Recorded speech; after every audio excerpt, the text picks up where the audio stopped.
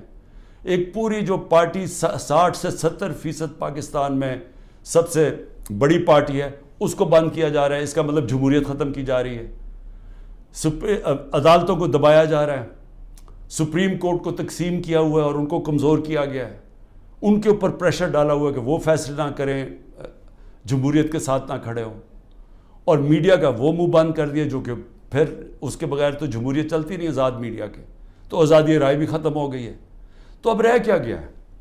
اب رہ گیا ہے یہ کہ یا ہم چپ کر کے یہ طاقت کی حکمرانی مان لیں اور اب جائیں اسی جو پہلے پاکستان پہلے جو ڈارک ایجز میں کہتا ہوں, جو ہمارے برے وقت تھے کہ جدھر ہم دنیا کے اندر ہمارا مذاق اڑتا تھا کہ جناب پاکستان میں تو ملٹری ڈکٹیٹرشپ, یہاں تو آزادی نہیں, جمہوریت. بار بار ہندوستان سارے فورمز پہ کہتا تھا کہ پاکستان میں جمہوریت ہی نہیں, ہم بات کس سے کریں. اور آج واپس اسی دور کی طرف جا رہے ہیں. یعنی جمہوریت کو جو تباہی کی طرف لے کے جا رہے ہیں, اس کا مطلب آزادی جا رہی ہے. حقیقی جمہوریت وہ ہوتی ہے, وہی حقیقی آزادی دیتی ہے, کیونکہ وہ آپ کے بنیادی حقوق کی حفاظت کرتی ہے, وہ انصاف دیتی ہے. طاقتور سے آپ کا نظام, آپ کا آئین آپ کو تحفظ دیتا ہے, لوگوں کو آزاد کر دیتا ہے. تو یہ تو پھر وہ واپس چلے گئے ہیں وہاں. یہاں تو کوئی آزادی نہیں ہے اب. یہاں تو ہر قسم کی آزادی پہ پابندی لگ گئی ہے. تو یہ آزادی کے اوپر پابندی نہیں لگی, یہ ملک کے فیوچر کے اوپر پابندی لگ گئی ہے. ملک اس دلدل میں سے نکلا گا کیسے؟ مجھے یہ بتائیں کہ ان کے پاس اب کیا فارمولا ہے. میں آپ کو بتاتا ہوں کیا فارمولا ہے. ایک ہی فارمولا ہے کہ پاکستان کے اندر رول آف لاء قائم کریں. اس ملک کے اندر جب تک لوگوں کو, انویسٹرز کو, جو باہر سرمایہ کار ہیں, جو سب سے بڑی آپ کی طاقت اوورسیز پاکستانی ہیں, جب تک ان کو اعتماد نہیں ہوگا پاکستان کے جسٹس سسٹم پہ, انویسٹمنٹ نہیں آنے لگی اور سرمایہ کاری نہیں آئے گی, تو ہم تو ایسے کر کے بھیک مانگ کے کھڑے ہوں گے کہ جی کہیں سے کوئی ہمارا دوست ملک ہمیں پیسے ڈالرز دے دے. تو اصل تو ڈالرز آنے ہیں سرمایہ کاری سے. وہ تب آئیں گے جب ان کو اعتماد ہو پاکستان کے جسٹس سسٹم پہ. تو جب گورنمنٹ سپریم کورٹ اور آئین کے مطابق جو فیصلہ کرتا ہے کہ الیکشن ہونے ہیں 14 مئی کو, گورنمنٹ وہی نہیں مانتی, دھمکیاں دیتی ہے چیف جسٹس کو, اوپنلی کہتی ہے کہ ہم تمہارے فیصلے نہیں مانیں گے. تو اس ملک کے اندر کون اس ملک کے انصاف کے نظام کے اوپر اعتماد کرے گا؟ اور جو سرمایہ کار ہوتا ہے, جس نے محنت سے اپنا سرمایہ جمع کیا ہوتا ہے, وہ بہت گھبراتا ہے, بڑی جلدی گھبرا جاتا ہے. اس کو جب تک اعتماد نہیں ہوتا کہ میرا سرمایہ کو ایک ملک کا انصاف کا نظام تحفظ دے گا, میں جب بزنس کروں گا تو میرے پاس اگر فراڈ ہوا تو میرے پاس ایک جسٹس سسٹم ہے, وہ پروٹیکٹ کرے گا مجھے, وہ انویسٹمنٹ نہیں کرتا. الائن دبئی کے اندر یو اے میں, ابھی مجھے وہاں سے ایک خبر آئی کہ پچھلے 8 مہینے کے اندر پاکستانیوں نے الائن میں اتنی انویسٹمنٹ کی ہے جو کہ انہوں نے 10 سال میں پاکستانیوں نے نہیں وہاں کی تھی. تو پاکستان کا تو سرمایہ باہر جا رہا ہے, باہر سے چھوڑیں کہ سرمایہ پاکستان آنا ہے. لوگوں کو تو امید کھو بیٹھے ہیں, وہ اپنا سرمایہ بھی بھیج رہے ہیں, اور جو ہمارا ہیومن کیپٹل ہے, یعنی جو ہمارے پروفیشنز ہیں جن کو باہر نوکریاں مل سکتی ہیں, وہ چھوڑ کے جا رہے ہیں. تو آگے تو ہمارا امید ہی ختم ہو گئی ہے. تو یہ اگر سارا پلان ہے کہ کسی طرح یہ سب کچھ ہو رہا ہے تحریک انصاف کو ختم کرنے کے لیے, تو اس کے بعد آگے تو پلان بتائیں کہ ختم کر کے پھر کیا کرنا ہے. تو وہ تو کوئی نظر ہی نہیں آ رہا. ان کا تو کوئی روڈ میپ ہے نہ ان کے پاس تو ہوتا تو اب تک یہ ٹھیک کر چکے ہوتے ملک کو. تو یہ تو کسی کے نہ اسٹیبلشمنٹ کے پاس کوئی روڈ میپ ہے. تو یہ تو ہمیں اندھیرے میں لے کے جا رہے ہیں. اس لیے میں صرف اپنی قوم کو آج یہ کہنا چاہتا تھا کہ دیکھیں, 2 راستے ہیں. فیصلہ ہم نے کرنا ہے کہ کیا ہم نے یہ ایک جنگل کے قانون کی طرف جانا ہے اور تباہی کی طرف اور اندھیرے کی طرف، یا ہم نے ساری قوم نے جد و جہد کرنی ہے آزادی کی طرف، رول آف لاء کی طرف، کانسٹیٹیوشن کی طرف، حقیقی جمہوریت کی طرف اور خوشحالی کی طرف۔ یہ دو راستے اب آ گئے، اور میں یہ امید رکھتا ہوں کہ جس طرح میں کھڑا ہوں اور اینڈ تک جب تک زندہ ہوں کھڑا رہوں گا، آپ نے بھی اس ملک کی حقیقی آزادی کے لیے کھڑے رہنا ہے۔ شکریہ۔